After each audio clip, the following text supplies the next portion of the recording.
Good morning students. Vivekanand public senior secondary school की YouTube class में आपका स्वागत है। मैं लोकेश बैरवा, हिंदी अध्यापक। ठीक है, welcome to 7th standard. Take out your book Hindi second यानी कि व्याकरण की। इसमें आपके चैप्टर है 24 स्टोरी राइटिंग, कहानी लेखन। ठीक है ना। तो कहानी लेखन कैसे किया जाता है और कैसे लिखी जाती है, क्या विषय वस्तु रहती है, आप सबको पता ही है। तो ठीक है ना। आपके कहानी इसमें चोर की दाढ़ी में तिनका, कौन सी है? चोर की दाढ़ी में तिनका। तो आप इसको लर्न करेंगे और रिवाइज करेंगे। ठीक है ना। तो देखना, किसी गांव में एक सेठ रहता था। उसके घर में अनेक नौकर थे। एक दिन उस सेठ के बहुमूल्य आभूषणों का बटुआ खो गया। क्या खो गया? तो सेठ के बहुमूल्य आभूषणों का बटुआ खो गया। उसमें उसकी बेटी के आभूषण थे, जो कुछ दिन पहले ही अपनी ससुराल से लौटी थी। बेटी के आभूषणों का खो जाना सेठ के लिए एक बड़ी बदनामी की बात थी। उसने बटुआ ढूंढने के लिए भरसक प्रयास किए, परंतु उसे बटुआ प्राप्त न हो सका। अंत में उसने एक युक्ति निकाली।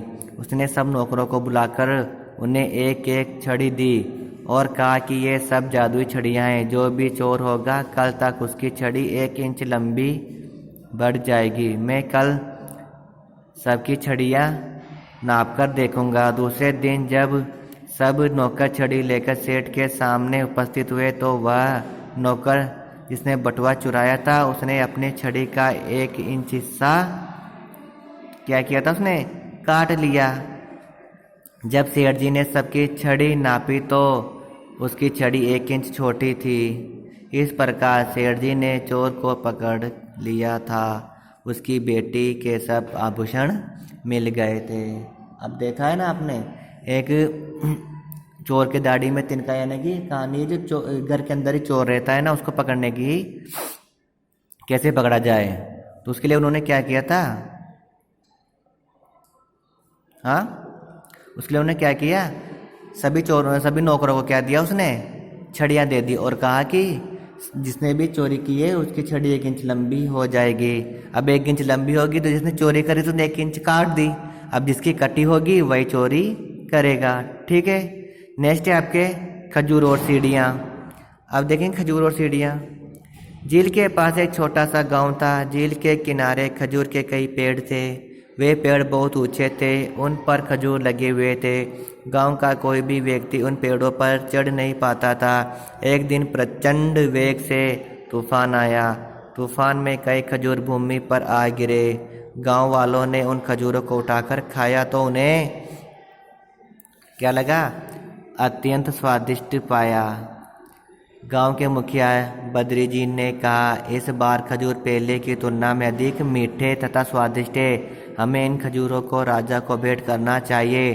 सबने बद्री की बात मान ली। बद्री सहित कई गांव वालों ने खजूरों को एक टोकरी में रखा तथा राजा के पास पहुंच गए।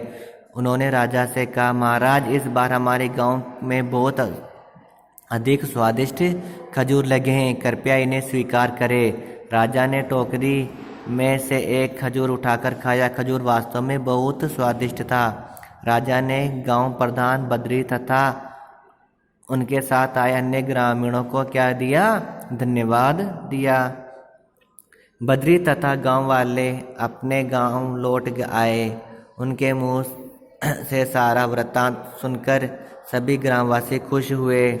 एक दिन राजा भेष बदलकर उस गांव में पहुंच गए। राजा उस स्वादिष्ट खजूरों से लदे पेड़ देखने आया था। वहां पहुंचकर उसने उन पेड़ों से खजूर तोड़ने की समस्या का ज्ञान हुआ तो वह वापस लौट आया। उसने तुरंत लंबी सीढ़ियाँ बनवाए तथा उस गांव में भिजवा दी। उसने ग्रामीणों को विविध प्रकार के उपहार भी भिजवाए। अब गांव वाले उन सीढ़ियों की मदद से आसानी से खजूर तोड़ लेते थे। इस कहानी से क्या शिक्षा मिल रही है? अच्छे कार्य का परिणाम अच्छा ही होता है। उन लोग गांव वालों ने क्या किया था?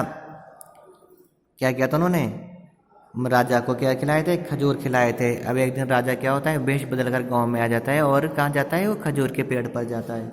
खजूर के पेड़ जाता है तो देखता है कि खजूर बहुत ऊंचा होता है और हाथ नहीं आते हैं खजूर तोड़ने के लिए। तो वो देखता है कि ग्रामीण वासियों ने बहुत मेहनत करी, तो उसने क्या किया, नेक्स्ट में अगले दिन उसने क्या किया, खजूर के पेड़ जितनी सीढ़ियाँ बनवा दी, जितने खजूर थे उतनी सीढ़ियाँ बनवा दी और खजूर तोड़ने के लिए गाँव वालों के लिए लगवा दी।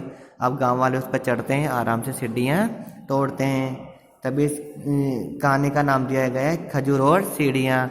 आई होप आपको अच्छी लगी होगी और लर्न भी हो जाएगी। ठीक है, तब तक के लिए बाय एंड थैंक यू।